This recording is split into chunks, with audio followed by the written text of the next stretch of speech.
So you would think Andrew Tate being all over the news, that children at secondary school would be talking about him all the time. But as we found out from our listening sessions, young boys are not particularly interested in Andrew Tate.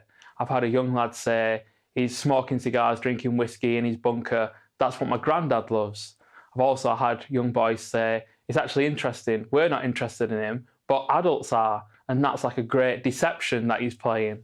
So what we find is that young boys are quite often following voices in their hobby spaces, whether they like sports or cars or business or fitness. And also, some of the big influencers in their world are those who do prank videos or some of the types of content that adults don't generally consume. And, whether that is the sidemen or those in Beta Squad, or some of the voices that you might not know, such as Adin Ross or Hamza Ahmed.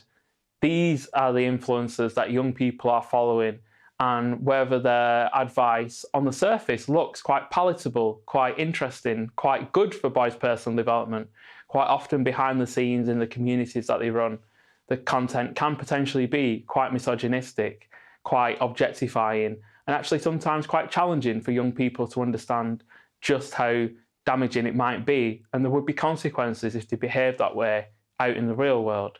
So while we can get transfixed on Andrew Tate being this figurehead, young people are simply not as interested in him as it appears.